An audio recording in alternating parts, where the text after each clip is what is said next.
Good morning, guys. Welcome to today's lesson. Today we're looking at simultaneous equations, but we're looking at the application questions. So what I mean by that is, questions where you're going to be having words, as opposed from actual equations to start with. Now, we hopefully remember that simultaneous equations from last lesson look like this: x plus 2y equals 7 and x plus y equals 5, just for example, because we have two unknowns, or two variables. And we also remember, hopefully using the equation editor on our calculator, that we always use F1 and then the simultaneous button, and then that we use, if I just use that quickly, F1, we have the number of unknowns we know is to be 2. We also know in that blue bit above there, that's always in the form of ax plus by is equal to c, which means if our question is not in that form, then we need to rearrange it to make sure that we can enter in these a, b's and c's correctly. Look, my steps for solving questions which are like these application questions, the first thing I'll always say is to form two equations.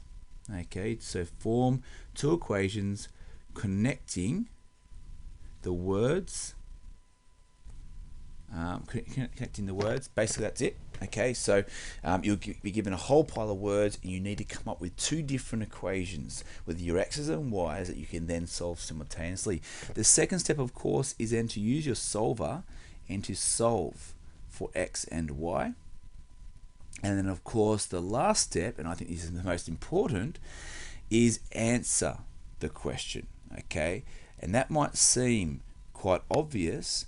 However, most students, or not most students, but a lot of students get so wrapped up in the fact that they've been able to do the first two steps, and they get their x equals and their y equals, they think that they're done, and they move on to the next question. The problem is, the answer to the actual question is often looking at the application part of the question. So we need to always look on for that answer.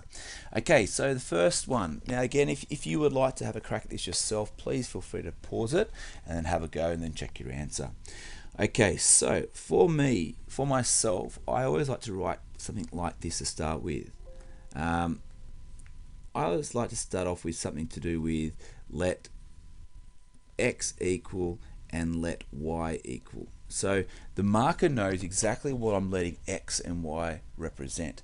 So in this case, we've got a cinema that has 3 adults and it has 2 children, and it costs $57. So we're going to say let x equal the number of adults and y is equal to the number of children. So now I can say that 3 lots of x, 3 lots of adults, and 2 lots of children, or 2 lots of y, is equal to 57. That's my first one. Remember, we need to have 2 to be able to solve it simultaneously. So 2 lots of x plus 6 lots of children, or y, is equal to 66. And so my first step into forming two equations I've done. I'm now going to go to step 2, which is to find the values of x and y. So I go across my calculator here. The first one, we've got 3, then 2, then 57, noticing that it is in the form of ax plus by plus equals c. Then we've got 2 and 6 and 66, which is quite nice, so it means we don't have to do any sort of rearranging. I press solve. We get x is equal to 15 and y is equal to 6.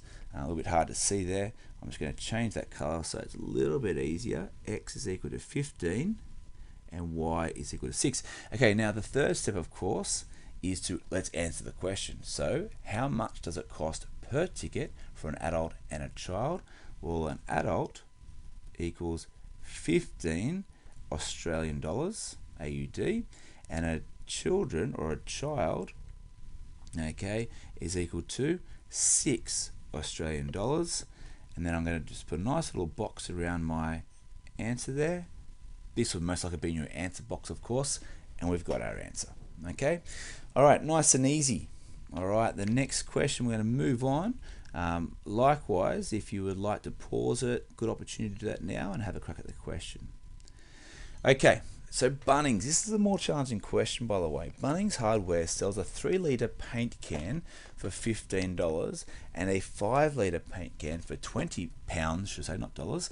In one day, the store sells 71 litres of paint and it costs £320. So it looks to me that these two numbers will be my answers to my two separate equations.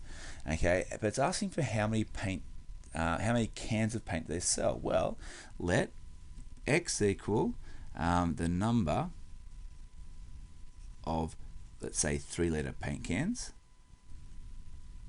And we're going to say let Y equal the number of, what would we say, 5-litre paint cans. So big ones, small ones, whatever you want to call them.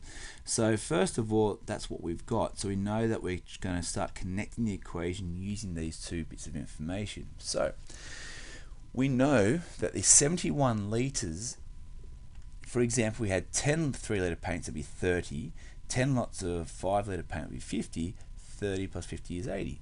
But we don't know how many there are. So let's say we've got 3 lots of X plus 5 lots of Y, and that represents 71. And notice that I've got the litres and litres that connects to the litres there, okay, which is quite important. The next part, hopefully you can get that from there now, because you can see that I might do this in yellow, we've got pounds, and then, apologies, I'm just fixing up my pen, then we've got the answer also in pounds. Which is over here. So you can see that these things are going to be linking. So we're going to have 15 lots of the small ones, and then we got 20 pounds times the bigger ones equals 320 pounds. So now what we've got, we've managed to connect two different equations, okay, just like we normally did in that last question and what our process says we have to do. Alright, we've got our equations. That second step, of course, said find what X and find what Y is equal to. So over here, noticing that it is in AX plus BY equals C, so I'm just going to exit. I'm going to put 3, then I'm going to put 5, and then 71, so just left to right like we did last time, 15 and 20, and then of course 320. Now hopefully this will be a nice answer, time will tell. There we go.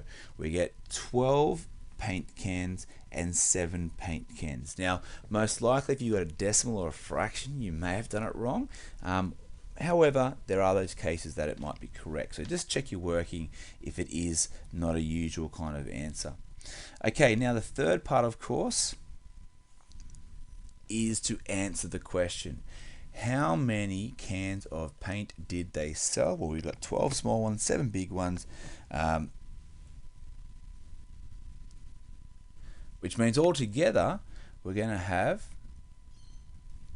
19 paint cans. And of course you can double check that by certainly substituting these values back into the equation, but certainly they should be correct. Alright, last question. Okay, please pause this, folks. You've got enough information now to answer this question. Just be double checking those 3 steps that I gave you, and of course make sure it's in the AX plus BY plus equals C formula. Okay, how did you go? So first of all, I'm going to recognize that in this question I've got these double marks, which of course double marks meant they are equal, which means y is equal to 3x minus 2, and it means that 9x minus 2y, because they've got the single marks, is equal to 13. Okay, so my first step is I've got my equations. However, please note, and hopefully you did, that it's not in this form for the top one. So we need to modify the top one. So I'm going to rewrite these. I might choose just a little bit of a darker color. I'll stick with that one there. Okay, so the top one, we might take the x to the left hand side. So that's a little bit light. So we're going to do negative 3x plus y equals negative 2. And we've got 9x minus 2y is equal to 13. So I just made sure that they're in the right order, because now when I come across here to put it into my solution, we've got -3, we've got +1 and -2. And then we've got our 9, our -2, and then we've got our 13. And it just ensures that they're in the right order, so when I press solve, we get some nice answers. So for part 2, of course, x is equal to 3 and y is equal to 7. So I'm now going to go back to the actual question, because of course we always want to make sure that we have answered the question. They may not have asked just for x and y, and it says find the length of the wire needed in centimeters to construct this pentagon. So we haven't actually answered the question. What we now need to do is to go and sub in the 3 and the 7 for these y's and x's to find the length. Now what I will say is that we know that 3x minus 2 and y is equal to the same thing, right? So we know that y is 7, so let's just put 7 plus 7 for the first bit. Now I also know that 13 and 9x minus 2y is the same. Okay, so I'm going to put 13 plus 13. So realistically, the only thing I'm substituting into is the last one, which is 3 plus 7.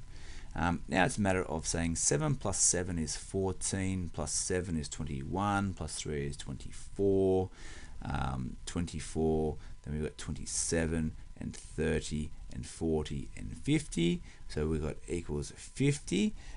And although I didn't put it on this one, it was in centimeters. No, it is there in centimeters there. So we've got 50 centimeters. Okay. There you go, you got your answer. Look, I hope that made sense to you.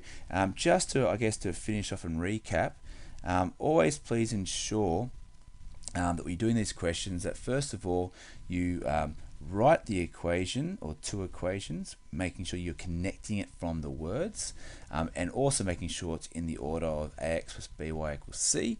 Second of all, you find or solve for x and y, and third part, you then answer the question. Please don't forget that last bit, because I see it so often, and it's so annoying for you and so disappointing that you do all the hard work but you just forget to sub it back in and answer what the questions asked you.